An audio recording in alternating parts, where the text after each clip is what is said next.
Hey everybody, it's Quentin of the Deck Profile. This is my Prism build. This is my version 1. Until I can get the cards that I need, this is my for right now build, and it seems to be very fun. A lot of consistencies, no requirements of harmony, just a few GB cards in here. So yeah, this is Coral. When you bounce something, she can freely be bounced to your hand as well. Very awesome card. I would run this over any other non-Prism card.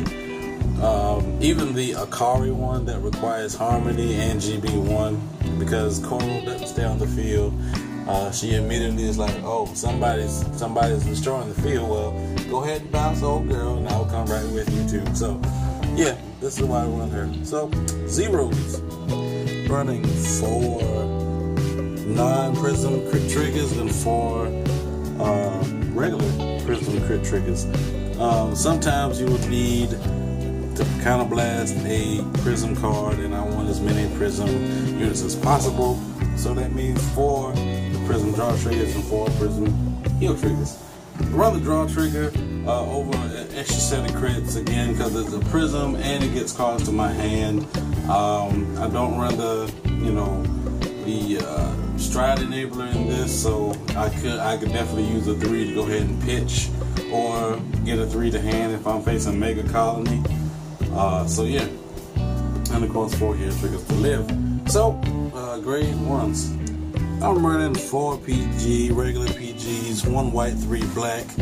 This deck does not need the PGGs, the unflipping PGs, because this card right here, when you bounce her, you counter charge 1, soul charge 1, and then pick a unit and gets +4. That's an awesome card. Very, very, very like almost necessary at 4. Running her more than clear would definitely help out, and so yeah. But the thing is with this card, it can't be running outside of Prism decks because you have to have a Prism Vanguard.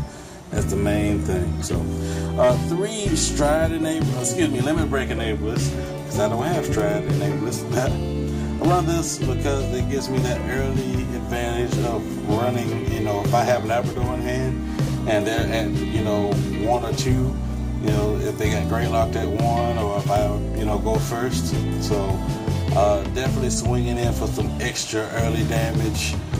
So yeah, and then I run 2 clear again to start powering and beefing up my field.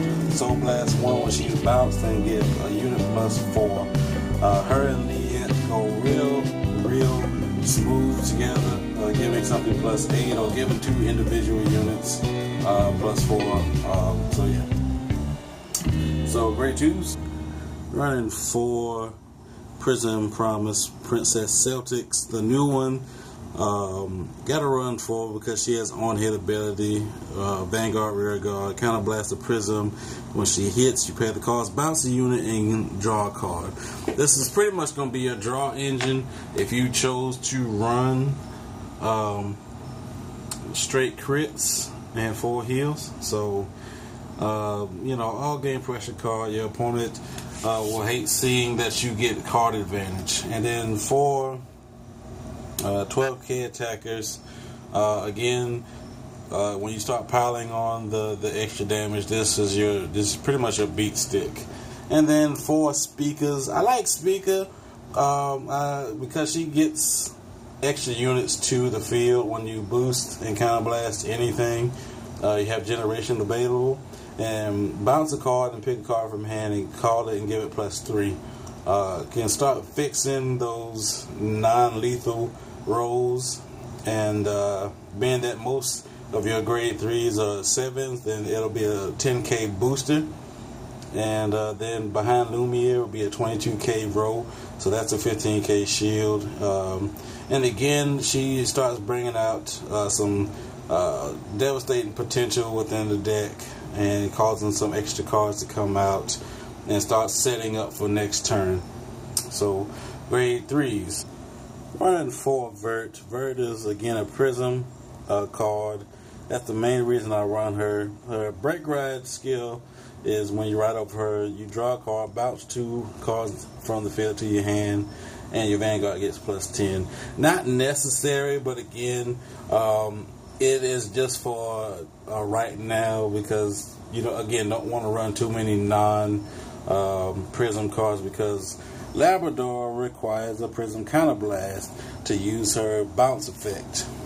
So does Celtic with her Counterblast cost. It requires a Prism Counterblast.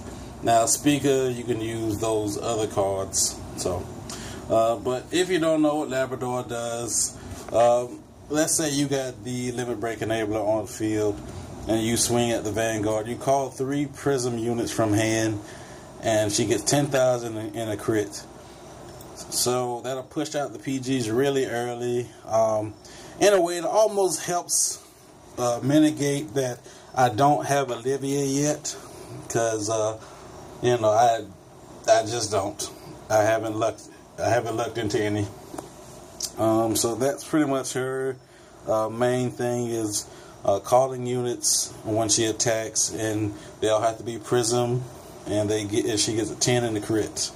Counterblast the Prism. She bounces a Prism from the field to hand, and most of the cards are Prism, so that should not be a problem.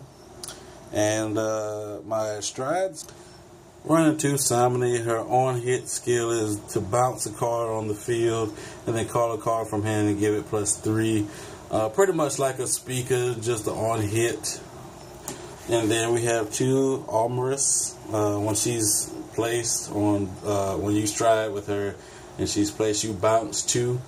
Good for, getting those cards from out of harm's reach. Or if, again, you're playing Mega Colony, you get to bounce those rested units from rear guard, and especially with the new stuff coming out, where if it's rested, they draw cards and stuff like that. So I would definitely take out at least 1 and 1 to make room for at least 2 Olivias, because she's relatively expensive right now, and her SP version is even more off the wall. And for right now, running 4-1 proxy Princess Labrador. You can pretty much she could be your first stride target if you needed something, because once you set up your field after you stride, you persona flip, choose 2 units, give them both +5, and if it attacked or boosted after that battle that it attacked or boosted, you can return it to your hand. So you can start pushing up extra attacks, and again start calling things back from out of the way of Kagero or Narukami, or anything that would have field disruption, or just give you the extra guard that you need. So so that's my Prism deck profile. I really hope everyone liked it. Hope there's at least a couple of likes right now. I will continue to push out as many profiles as I can with oncoming support that I personally like to build.